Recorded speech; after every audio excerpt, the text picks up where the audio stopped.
किशोरावस्था सबसे अहम आयु वर्ग है। इस उम्र में जहां भविष्य का आधार बनता है, वहीं नशीले पदार्थों की शुरुआत भी इसी उम्र से होती है। किशोर नशे की शुरुआत अक्सर देखा देखी में करते हैं। इसमें उनके दोस्तों और आस पड़ोस के वातावरण की महत्वपूर्ण भूमिका रहती है। यह खुलासा नशा मुक्ति ऊना अभियान के तहत की गई स्पेशल स्टडी में किया गया। DRDA हॉल ऊना में आयोजित प्रेस वार्ता के दौरान इस स्टडी के जरूरी पहलुओं को साझा किया गया। उपायुक्त राघव शर्मा की अध्यक्षता में आयोजित प्रेस वार्ता में स्टडी रिपोर्ट को साझा करते हुए बताया कि स्कूलों में वरिष्ठ कक्षाओं में अध्ययनरत छात्रों में तकरीबन हर 7वें छात्र ने किसी न किसी तरह के नशीले पदार्थ का सेवन किया है। इनमें से लगभग 50% छात्रों को यह नशीला पदार्थ उनके दोस्तों द्वारा ऑफर किया गया है। स्टडी में यह भी पाया गया कि जिन छात्रों की परिजन नशा करते हैं, उनमें नशा करने का जोखिम दोगुना बढ़ जाता है। लगभग 38% छात्रों ने बताया कि उनके घरों में नशीले पदार्थों का इस्तेमाल किया जाता है, जिसमें उनमें नशा के इस्तेमाल के प्रति जोखिम बढ़ जाता है। स्टडी में यह भी पाया गया कि किशोरों का भावनात्मक जुड़ाव परिजनों के अपेक्षाकृत दोस्तों के साथ अधिक रहता है। दिलचस्प पहलू यह है कि जूनियर कक्षाओं में यह जुड़ाव पिता की अपेक्षा मां के साथ होता है, जबकि आयु बढ़ने के साथ दोस्तों के प्रति झुकाव बढ़ता जाता है। इस अवसर पर उपायुक्त ऊना राघव शर्मा ने कहा कि नशे से बचाव के लिए शुरुआती हस्तक्षेप जरूरी है। इसके लिए अभिभावकों की भूमिका सबसे महत्वपूर्ण है। उन्होंने कहा कि इस दिशा में जिला प्रशासन ऊना ने आवश्यक कदम बढ़ाते हुए हर घर दस्तक अभियान शुरू किया है, जिसमें हर घर में बच्चों को सुरक्षित रखने की जानकारी साझा की जा रही है। उपायुक्त ने कहा कि दोस्तों की अहम भूमिका को देखते हुए स्कूल कार्यक्रम क्रियान्वित किया जा रहा है, जहां छात्रों को विशेष रूप से सक्षम बनाया जा रहा है ताकि उचित निर्णय ले सके और स्वस्थ विकल्पों का चयन कर सकें। देखा गया है कि जब कोई बच्चा या युवा नशे की समस्या में पड़ता है और वो पता चल जाता है, तो सोसाइटी, पेरेंट्स, रिश्तेदार डिसोन कर देते हैं उनको।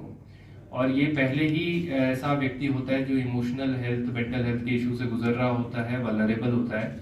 और जब उसको एक टैबू हो जाता है, उसको आइसोलेशन हो जाता है, तो और ज़्यादा कमज़ोर पड़ जाता है। इससे बाहर निकलने की ताकत उसकी खत्म हो जाती है। तो उसमें ज़रूरी है कि पेरेंट्स भी इन्फॉर्म्ड हों कि जब ऐसा होता है तो उसको मेंटल हेल्थ प्रॉब्लम के रूप में कैसे उन्होंने डील करना है, कितना ज़्यादा सपोर्ट उस व्यक्ति को उससे चाहिए। जैसे विजय जी ने बताया कि एक बार आप एडिक्ट हो गए तो ओनली 5% लोग जो है वो वास्तव में पूरी तरह से इससे बाहर आ सकते हैं। जो भी लोग बाहर आते हैं वो शायद वापस इनक्लाइन करके वापस जाते हैं। तो उनको पूरी तरह से इंटीग्रेट करना सोसाइटी में बहुत ज़रूरी होता है। तो ये पेरेंट्स के लिए हमने जो है हर घर दस्तक अभियान चलाया है, जिसका हमारा उद्देश्य ये है कि हम हर घर जो ऊना जिले का है, जो हमारे 5.5 लाख की पॉपुलेशन है, उसके हर घर के शहरों में, गाँव में हम जाएंगे और वहाँ तक ये जो संदेश है नशा मुक्त ऊना का उसको पहुंचाएंगे।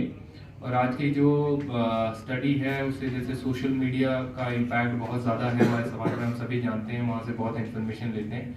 तो नशा मुक्त ऊना अभियान को भी हम प्रायोरिटाइज करेंगे कि हमारी जो इन्फॉर्मेशन है वो सोशल मीडिया पे हमारी प्रेजेंस ज़्यादा हो, उस पर जो करेक्ट इन्फॉर्मेशन है उसको हम शेयर करने की कोशिश करें। जो डायग्नोसिस वाला पार्ट है उसमें पीछे एम्स के फैकल्टी डॉक्टर आलोक अग्रवाल जो है वो यहाँ दिल्ली से आए थे और उन्होंने 4 दिन की कार्यशाला जो है वो डॉक्टर्स और नर्सेज के लिए लगाई है। उसमें हेल्थ डिपार्टमेंट एक स्ट्रेटेजी तैयार कर रहा है कि किस प्रकार से OPD लेवल की सर्विसेज जो है वो हम CH लेवल तक इसको दे सकें। और एम्स के डॉक्टर साहब के ये भी ऑफर था कि एम्स के काउंसलिंग सेंटर जो है वो एम्स भी जो है वो खोलता है डिफरेंट जिलों में। तो उसके लिए भी एक जो प्रपोजल है वो हम हेल्थ डिपार्टमेंट की तरफ से एम्स दिल्ली को जो है वो भिजवाएंगे, जिससे कि अच्छी क्वालिटी केयर की जो डायग्नोसिस सर्विसेज हैं, काउंसलिंग सर्विसेज हैं, वो जिले में एक संस्थान एटलीस्ट जो रीजनल हॉस्पिटल है उसमें एम्स का counselling centre drug de addiction पे जो है वो खुल सके।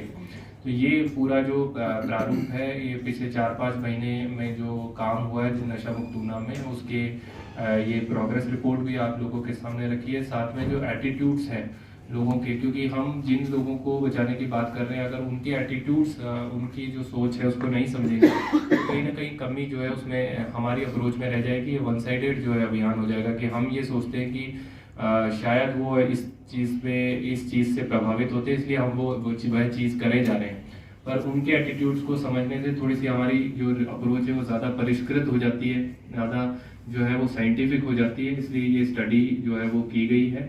और मैं नशा मुक्त ऊना की टीम को जो है वो धन्यवाद देता हूँ। और इसकी जो स्टडी है उसको काइंडली आप जो मेंटर टीचर्स हैं उनके साथ और जो एजुकेशन डिपार्टमेंट है उनके साथ भी शेयर करें, जिससे कि ये सब चीज़ें जो लोग हमारे नशा मुक्त ऊना अभियान से नीचे तक जुड़े हुए हैं, इवन पंचायतों के साथ भी, जिससे कि ये चीज़ें जो हैं वो सभी लोगों को जिले में पता होनी चाहिए कि किस प्रकार जो है वो जो नशे की जो समस्या है उसमें युवा लोग जा रहे हैं और क्या अप्रोचेस होनी चाहिए उनको बचाने के लिए। उसके लिए हम उसी प्रकार की स्ट्रैटेजी जो है वो इवॉल्व करें।